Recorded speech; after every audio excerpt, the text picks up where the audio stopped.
Syntax. Rules that govern the arrangement of words in a sentence. It's like the grammar of a language, determining how words are combined to form meaningful phrases and sentences. Imagine syntax as the blueprint for constructing a building. Just as a blueprint dictates how bricks, beams, and windows are arranged to create a functional structure, syntax defines how words are put together to convey a specific meaning. Here are some key aspects of syntax. Word order. Different languages have different word order rules. For example, subject verb object SVO order. The cat chased the mouse. Subject S, the cat who is performing the action. Verb V, chased, the action being performed.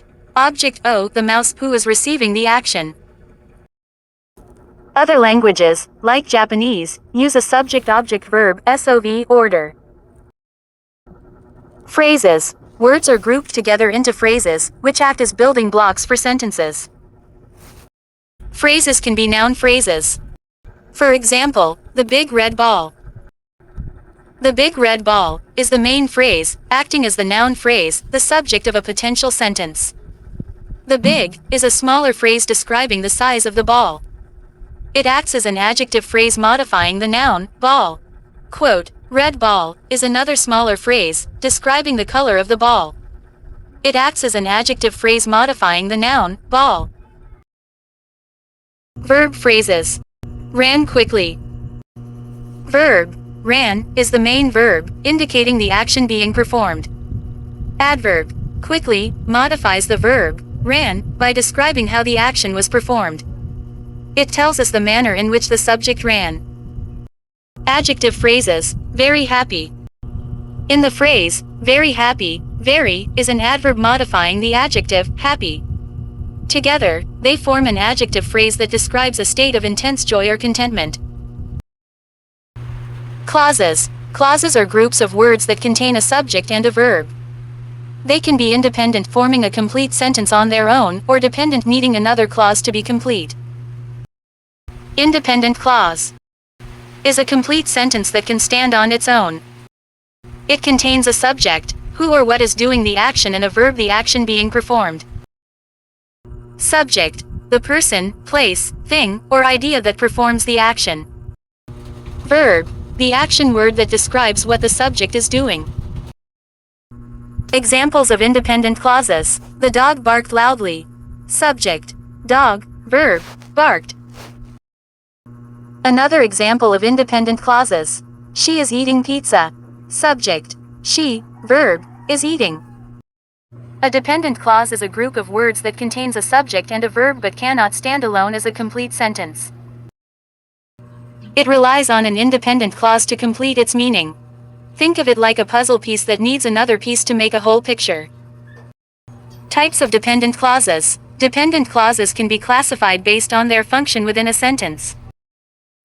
Adjective clauses. These clauses modify nouns or pronouns, providing additional information about them. They typically begin with relative pronouns like who, whom, whose, which, that, or where. Example, the book that I borrowed is very interesting. The adjective clause modifies the noun book. Main clause, the book is very interesting.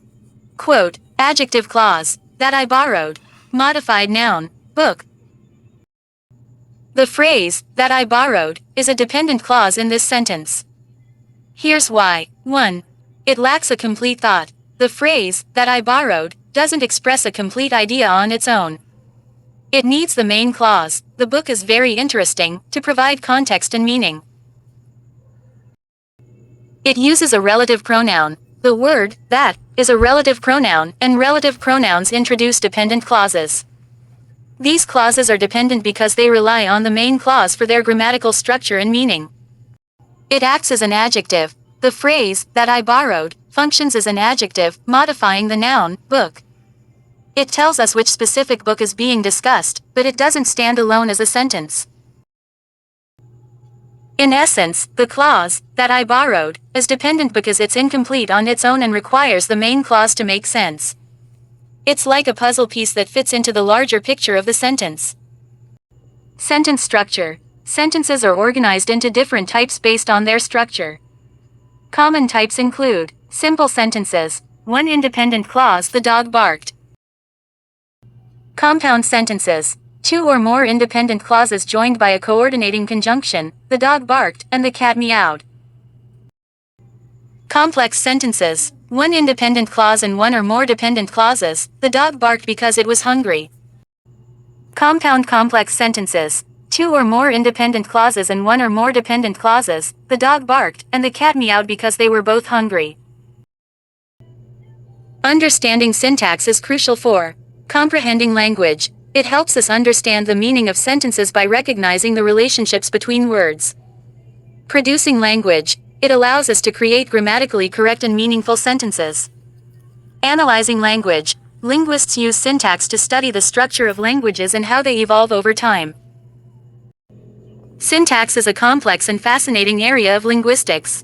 While the basic principles are relatively straightforward, the actual implementation of syntax varies greatly across different languages. By studying syntax, we gain a deeper understanding of how language works and how human minds process information.